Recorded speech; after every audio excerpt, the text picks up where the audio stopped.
a gente vê, né, quer dizer, não vê muitos jogadores se posicionando politicamente sobre a questão racial.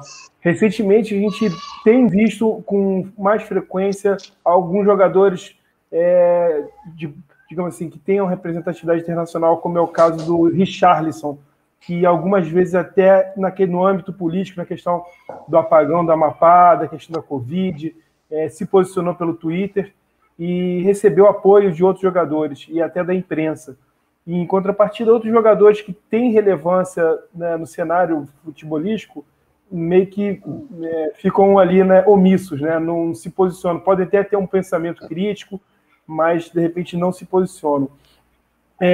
Diante disso, a gente não tem, digamos assim, um Lewis Hamilton, né, no futebol de uma forma geral, né, que levante essa bandeira, questão racial, política, que dê essa conscientização educativa para os jogadores. Mas a pergunta, eu estou falando isso tudo porque queria saber se, né, você foi procurado, o Observatório de forma geral, ele já foi procurado por jogadores para esclarecer, tentar ter apoio, procurar mais informações, até mesmo procurando ser um porta-voz da bandeira, enfim, e se sim, como é que vocês procedem nesse tipo de situação? A gente já foi procurado por atletas de diversas outras modalidades, mas não do futebol. Então, por exemplo, a gente participou da construção de um grupo chamado Coalizão, são um grupo de atletas negros do futebol americano.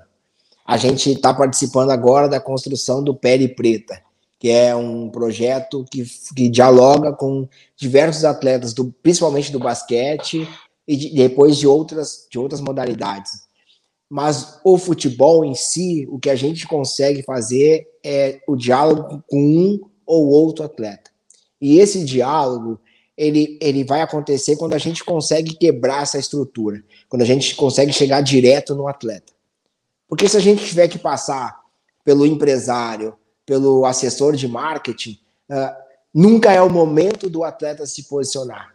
Não, vamos esperar um pouco, não é o momento agora. Se ele se posicionar e aí ele não for bem em campo, a torcida vai pegar no pé dele. Então, a questão dele, rendimento em campo, vai estar sempre atrelada ao posicionamento dele. Por exemplo, o Roger Machado, no Bahia, muitas vezes as críticas ao Roger era porque ele se posicionava. Quando o Bahia começou a ter derrotas em frequência, a torcida do Bahia, que não apoiava os posicionamentos do Roger, atacaram o Roger, dizendo que se ele estivesse preocupado em treinar, o Bahia não estaria perdendo, porque o Roger estava preocupado em militar, em se posicionar. Então, é muito difícil esse diálogo acontecer com o jogador de futebol, porque a gente tem uma massa de torcedores que acredita que o meu time vai ser campeão, que ele tem todas as condições de ser campeão. A gente pegar os 20 clubes da Série A, quantos clubes de fato têm condições de ser campeão brasileiro? Poucos. O dirigente, ele já sabe mais ou menos em que posição vai terminar o time dele no campeonato. O torcedor não. O torcedor acha que dá para ganhar, que dá para ser campeão. Então, quando o atleta se posiciona, o treinador, ele acha que aquilo é errado, porque ele quer uma pessoa, ele quer um robô, ele quer alguém dedicado o tempo inteiro a jogar bola. Aí ele critica o atleta quando o atleta sai de noite, porque muitas vezes ele diz que aquilo tá interferindo no rendimento. A gente esquece que o atleta tem folga, que o atleta na folga pode se divertir. Então a gente se acha dono dos jogadores de futebol. É como se a gente tivesse uma posse. E dentro dessa posse a gente não quer dar a ele esse espaço para posicionamento. O Richarlison é dessa geração que eu chamo de geração de futuros jogadores, né? Porque ainda estão iniciando, né, no futebol, que vem se posicionando. Aí a gente tem o Richarlison, a gente tem o Lucas Santos, a gente tem o Gregory, que estava no Bahia, o Jean-Pierre, que estava no Grêmio, o Patrick do Inter. A gente tem uma série, o Tietê. A gente tem uma série de jogadores que não chegaram na categoria ainda de popstar, de superestrela, que se posicionam. Mas esses atletas parece que a imprensa não quer ouvir. Ela quer ouvir o Neymar. Só que quando o Neymar se posiciona, a sociedade não vai discutir, por exemplo, o que aconteceu com o Neymar naquele jogo na França.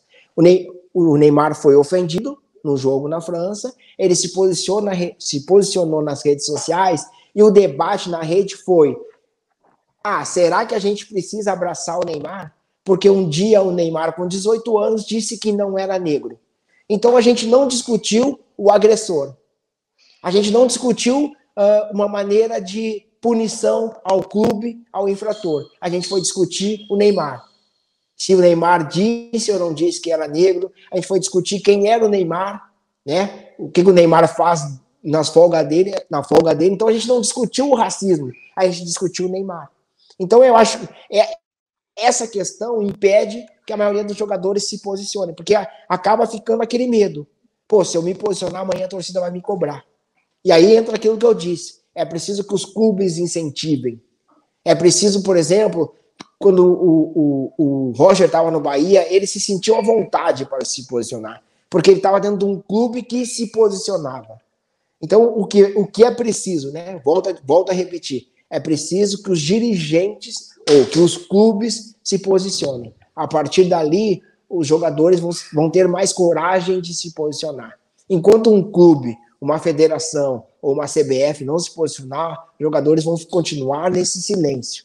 Porque esse silêncio não é alienação, esse silêncio é medo. Esse silêncio é medo de uma represália. Esse silêncio é medo de uma porta fechada. Então a gente precisa incentivar os jogadores. Incentivar a imprensa, quando for fazer uma pergunta para um jogador, precisa colocar essa questão racial na pauta, essa questão social na pauta. É isso. E também entender que nem todos os jogadores vão se posicionar à esquerda. Vai ter jogador que vai se posicionar à direita e a gente vai ter que entender, porque faz parte das escolhas de todo mundo. A gente pode não aceitar e não querer, mas o jogador de futebol ele tem um caminho que ele acha que é o mais certo. Ok, é isso que a gente tem que fazer, levantar esse debate. Se posicione, não interessa para quem, mas se posicione. Olhe para o Brasil. Pense que os seus familiares continuam numa posição, muitas vezes, de extrema pobreza. Você acha que não dá para fazer nada para mudar? Esse é o questionamento que a gente precisa fazer para os jogadores de futebol.